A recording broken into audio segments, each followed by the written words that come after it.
अख्खं शिवचरित्र सांगत बसणार नाही. हा कटाव तुमच्या घरी घेऊन जा. या कटावामध्ये शिवचरित्र काय ते आपल्या लक्षात येईल की शिवचरित्र काय.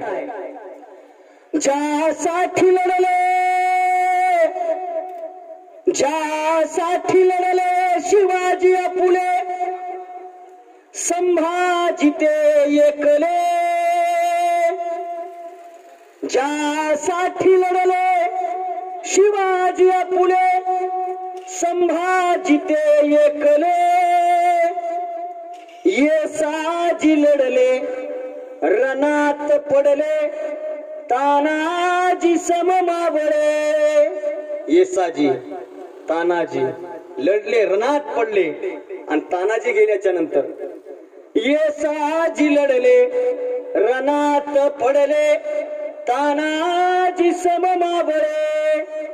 गड आला पण सिंह गेला, वदले छत्रपती. जीवा शिवा मदारी मेहतर, अमर झाले किती. किती किती योद्धे अमर झाले, किती योद्धे अमर झाले. अगणित अगणित मावळ्यांनी प्राणाच्या आहुत्या दिल्या, अगणित मावळ्यांनी. जीवा शिवा ते ऐसे योद्धे अमर झाले किती. गर्वाने उठली शिवश्री काया, गर्वाने उठली शिवश्री काया. ते हे बहुजन वीर, झेंडा राष्ट्रीय स्वधर्म तिरंगा. तिरंगा तिरंगा तिरंगा पुला. हा तिरंगा महाराष्ट्राच्या मातीत, भगवा आपल्या महाराष्ट्राच्या मातीत महाराजांमुळे जिवंत राहिला. किती योद्धे अमर झाले. दादा, मावळ्यांच्या हुतात्म्याचा प्रश्न विचारत असताना जगातल्या सगळ्या देशामध्ये शिवाजी महाराज शिकवले जातात. पाकिस्तानचं नाव घेतलं की आमचं रक्त सळसळ केलं जातं. पण हा मुद्दा लक्षात ठेवा, पाकिस्तानाच्या शालेय अभ्यासक्रमामध्ये शिवाजी महाराजांवर धडेत आणि शिवाजी महाराज पाकिस्तानमध्ये शिकवले जातात. माझा राजा हा प्रांत सीमा ओलांडून पलीकडे गेलेला आहे, दुश्मनांनीही अभ्यास करावा असा माझा राजा. आणि आमच्या देशाचं काय, आमच्या देशामध्ये 34च्या ह्याच्यात एक धडा महाराजांवर, 34च्या ह्याच्यात. सीबीएसई पॅटर्न मध्ये उगं महाराजांबद्दल थोडं थोडं. आणि बाहेरच्या देशामध्ये अमेरिका सारख्या देशामध्ये शिवाजी महाराजांची मॅनेजमेंट स्किल शिकवली जाते. हे शिवाजी महाराजांचं वैशिष्ट्य. शिवाजी महाराजांचा एखादा गड जर चढलो ना तर तिथं आलेले लोक म्हणतात, बापरे हा बांधला कसा असेल. आणि त्या सगळ्या गोष्टीचा अभ्यास बाहेर देशात केला जातो. आणि आपल्या देशामधल्या लोकांना किल्ल्यावर जाऊन बदाम काढायचा नाद आहे. लाज वाटते कधी कधी. किल्ल्यावर जाऊन बदाम काढायचा, किल्ल्यावर जाऊन पार्ट्या करायच्या, किल्ल्यावर जाऊन दारू प्यायची. तुमच्या गावात वेगळे, तुमच्या गावात कुणीच दारू पित नाही असं मला कळलंय. खरं आहे का? तुम्ही ग बसले त्याच्यावरूनच कळलं हो. तिथं जाऊन गड किल्ल्यावर जाऊन मध्यंतरी एक बेवडं गेळ किल्ल्यावर गेलं होतं बघा. आणि त्याला 2-3 मावळ्यांनी चोप दिला. लय मारलं त्याला, लय मारलं. महाराष्ट्रातून बरेच म्हणले आलं होतं पिऊन मारावं कशाला. मारावं त्याला गडावून खाली फेकून द्या, त्याची अवकात नाही गडावर चढायची. का? तिथं जाऊन बदाम काढ. तुमच्या बापाचा माल आहे का ते? गडावर जाऊन दिल काढले. आणि रेशमा तुझ्यासाठी, मी वाचलंय गडावर शिवनेरीवर, दिल काढलं. रेशमा तुझ्यासाठी. रेशमा येणार का बाप जन्मात गडावर ते वाचायला? तुझ्या बापाचा गड आहे का? पण नाही. आमच्या बारक्या बारक्या विचारात गोष्टी आहेत दादा. गड किल्ले कसे बांधले, मॅनेजमेंट कसं केलं. अहो जगाला इतिहासात प्रश्न पडतो की महाराजांची मावळे का जिंकायचे. कधी कधी अतिशोक्ती वाटते दादा. तुम्ही बारकाईने विचार केला ना, कधी कधी अतिशोक्ती वाटते ना. पुढे 5000 सैन्य आणि इकडे 500 मावळे. पण 500 मावळ्यांनी 5000 मोगलांना सरसर कापलं आणि 5000 दुश्मनांना हरवलं. ही महाराजांचा इतिहास वाचताना कधी कधी प्रश्न पडतो ना, कस काय शक्य इकडे 500 मावळ्यांनी 5000 मारणं. वाटतं का नाही? वाटतं, सहज वाटतं. काही काही लोक विचार करते तर मलाही विचार पडतो की कस काय शक्य आहे. अहो जगाला प्रश्न पडलाय की नेहमी असं का व्हायचं की दुश्मनांची फौज मोठी, महाराजांची फौज छोटी, तरी दुश्मन हारायचे आणि महाराज जिंकायचे. कारण काय? एका वाक्यात कारण सांगतो पुढे जातो. दुश्मनांचं जे सैन्य होतं ना, दुश्मनांचं सैन्य पोटासाठी लढत होतं, पोटासाठी.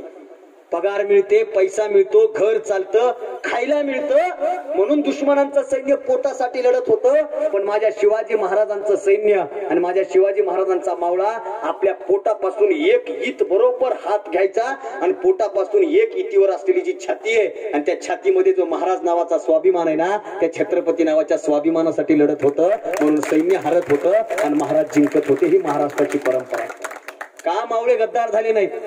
आता मावळे टिकतात का तो भाग वेगळा आहे, पण का मावळे गद्दार झाले नाहीत? त्यांना करता येत नव्हतं. महाराजांच्या नजरेच्या आड काही वाईट कामं करता येत नव्हते, पण नाही, महाराजांची जरब अशी होती. सर्वसामान्य माणसामध्ये महाराजांची एवढी जरब होती ना, अरे महाराजांसाठी सर्वसामान्य माणसं सुद्धा मरायला तयार होते. हा जगाच्या पाठीवर एकमेव असा राजा आहे ज्या राजाच्या सैन्यामध्ये सैनिक म्हणून नसलेला पोरगा सुद्धा मरायला तयार होत होता. हे महाराजांचं राज्य कारभार होतं. बाकीच्या राज्याच्या राज्य कारभारात घोडदल असणारं लढायचं, पायदल असणारं लढायचं, सगळं दल असणारं लढायचं हातामध्ये तलवारी बिलवारी घेऊन. पण महाराजांचा राज्य कारभार असा होता ना की महाराजांच्या राज्य कारभारामध्ये शेतामध्ये राबणारा माणूस सुद्धा प्रसंगी दुश्मनाला कापायला पुढे जात होता. हा महाराजांचा इतिहास आहे. एक दिवशीचा प्रसंग असा आहे की महाराजांनी अख्ख्या गावामध्ये दौंडी पिटवून सांगितलं की गावागावामधले नागरिक सावधान राहा. का? कारण फितूर आपल्या गावामध्ये घुसतायत, वेगवेगळे वेषांतर करून येत आहेत आणि आपल्या आया बहिणीच्या इज्जतीची लपतर वेशीवर टांगण्याचं काम करतायत. गावातल्या सगळ्या माणसांनी सावध राहिलं पाहिजे. बेसावध कुणीही झोपू नका. कसं आहे, आपल्याकडे आता ते लोक येतात बघा, ते गुरके असतात, तुमच्याकडे आहेत का माहित नाही, पण शहरामध्ये असतात ते जागते रहो जागते रहो. एकदा एका गावामध्ये ते जागते रहो म्हणत होतो आणि एक दुकान लुटलं जात होतं पुढं. नंतर कळलं ह्याला रात्री दिसतच नव्हतं, पण तरी ते म्हणत होतं जागते रहो. आणि त्याचा आवाज ऐकून आम्ही शांतपणे झोपतो. पण महाराजांनी तेव्हा दौंडी काढली आणि सांगितलं सावधान राहा. गावामध्ये जर एखादा अनोळखी पाहुणा आला तर त्याला विचारा. दादा, अगोदरचे काळात लोक हटकायची पद्धत होती. पा म्हातारे माणसं कुणी गावात दिसलं चौकात, राम राम, कुणाकडे आले पाहुणे, कस काय आले पाहुणे. आता राहिलं का ते? आता गावात येऊन जरी पाहुणे गेले तरी कळत. त्याचं कारण आपण बी जबाबदार आहेत. बऱ्याच गावात पाहुणे आले की चर्चा सुरू, कशाला आले, ह्याच जमायले का काय, यंदा होते का काय, कुठले आहेत तेवढा घ्या बरं पत्ता. त्याला पत्ता कळला, काल आलते म्हण गावात, बरोबर नाही हो पोरग, नाही बरोबर नाही पोरग, का निष्ठ बोंबलं फिरत का आहे पोरा चोक. त्याच्यामुळे लोकांनी सांगणं सोडून दिले आमच्याकडे कोण आलं. लोक हटकायचंही बंद झालं. पण अगोदरच्या काळात हटकायची पद्धत होती, आदर आतिथ्य करायची. काळ बदललाय दादा, लय काळ बदललाय. अगोदरच्या काळामध्ये माय माऊली कुठल्या गावाची आहे आणि कुठल्या घरातली याला महत्व नव्हतं. पण बाहेर गावी नांदणारी माय माऊली गावात आली की गावातल्या पहिल्या घरी ती पाणी प्यायची, हातपाय धुवायची, मग गावात जायची, ही परंपरा होती अगोदरच्या काळात. आता इति जाती झाली तरी कळलं. सगळा काळ बदलून गेला दादा. शिवाजी महाराजांनी सांगितलं गावात येणाऱ्या प्रत्येकाला हटकण्यासाठी सज्ज व्हा. आणि एक दिवशी महाराज स्वतः 2 मावळ्यांना सोबत घेऊन घोड्यावर स्वार झाले. महाराजांनी जिरे टोप वगैरे सगळा काढून ठेवला.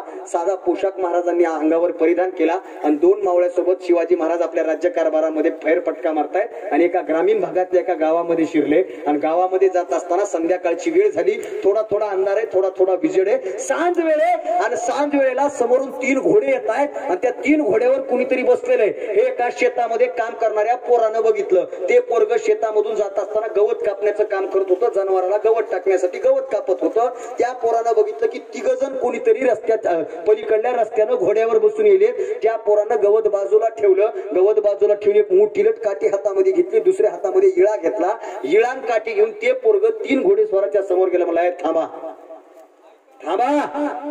हलू नका. घोड्यावर बसलेला मावळा म्हणला, तू कोण रे? मी कोण? मी महाराजांचा सैनिक आहे, छत्रपती शिवाजी महाराजांचा सैनिक आहे. त्या घोड्यावर बसलेल्या माणसानं सांगितलं, तू शिवाजी महाराजांचा सैनिक आहेस? कुठल्या दलात आहेस? कुठल्या दलात आहेस? पायदळात आहेस, घोड दलात आहेस, तलवारबाजीत आहेस, भालात आहेस, कशात आहेस तू? सांग कशात आहेस? त्याने सांगितलं, नाही मी महाराजांचा मावळा आहे. मावळा आहेस? मग तुझं सैनिकाचा पेहराव कुठे आहे? नाही मी आज गावाकडे आलोय, पण मी महाराजांचा मावळा आहे. तुम्ही कोण आहेत ते सांगा अगोदर. मी कोण आहेत ते जास्त विचारू नका, आधी खाली उतरा. चल बाजूला हो, आम्हाला गावात जायचंय, पाहुण्याकडे जायचंय. कोण्या पाहुण्याकडे जायचंय? आमचा आहे गावात एक पाहुणा. नाव सांगा, काम काय ते सांगा, तुमचं नाव सांगा, त्याच्याशिवाय माझ्या गावात जायचं नाही. अरे तुला काय करायचंय? काय करायचंय? मी या गावचा रक्षक आहे. तुला कोणी रक्षक पुण्य नेमलं? माझ्या महाराजांनी मला या गावचा रक्षक म्हणून नेमलंय. कधी नेमलंय? त्या दिवशी दौंडीमध्ये सांगितलंय की प्रत्येक जण गावचा रक्षक आहे. आता आपल्या गावामध्ये कोरोनामुळे मन आली मीच माझा रक्षक, पण माझ्या महाराजांनी त्या शतकामध्ये मीच माझा रक्षक आहे ही उपमा त्या काळामध्ये पेरली होती आणि लोकांनी त्याचा स्वीकार केला होता. हा विचार महाराजांचा होता. महाराजांनी आम्हाला सांगितलंय. तेवढ्यामध्ये दुसरा मावळ्याने विचारलं, काय रे तू महाराजाला बघितलंयस का? बघितलंयस का म्हणजे? मग रोजच महाराजाला भेटत असतो मी. तुला महाराज ओळखतात का? ओळखतात. अरे महाराज माझे इतकं तर कोणालाच ओळखत नाहीत. बर कसे दिसतात तुझे महाराज? माझे महाराज, अरे माझ्या महाराजांचं राजभिंड रूप आहे. माझ्या महाराजांच्या मिशा आणि मिशावर ताव दिला की महाराजाचे रुबाबदार दिसतात. माझ्या महाराजांचे डोळे म्हणजे समुद्रासारखे नितळ आहेत. माझे महाराज म्हणजे ओजस्वी तेजस्वी आहेत. महाराज, अरे महाराजांना बघितलं की बस बघावं बघतच राहावं असं माझ्या महाराजांचं रूप आहे. तू कधी बघितलंस? काल परवा तर महाराजांना बघितलं होतं, महाराजांना भेटलं होतं. महाराज तुला ओळखतात? हो ओळखतात असं बोलतायत. आणि ते तिन्ही मावळे एकमेकाकडे बघून हसायला लागले. आणि हसायला लागल्याच्या नंतर तो पोरगा म्हणताय, हसू नका, माझ्या महाराजांची खिल्ली उडवू नका. आत्ताच सांगतोय इथले तिथून चालते व्हा, तुम्हाला गावात येऊ देणार नाही. इतक्यामध्ये मधल्या घोड्यावर असलेले शिवाजी महाराज घोड्यावरून खाली उतरले आणि घोड्यावरून खाली उतरून स्वतःच्या तोंडाला बांधलेला मास्क म्हणू आपण तोंडाला बांधलेला रुमाल बाजूला काढला आणि महाराजांकडे बघून त्या मावळ्याच्या डोळ्यात पाणी आलं. महाराजांनी सांगितलं, बाळा जोपर्यंत माझ्या राज्यकारभारात तुझ्यासारखे मावळे जिवंत आहेत ना तोपर्यंत महाराष्ट्राच्या मातीत गनिम कधीच फितूरकावा करू शकत नाही. हा विचार महाराजांनी केला आणि सर्वसामान्य माणसांच्या जीवनामध्ये आनंद प्रेरण्याचं काम महाराजांनी केलं.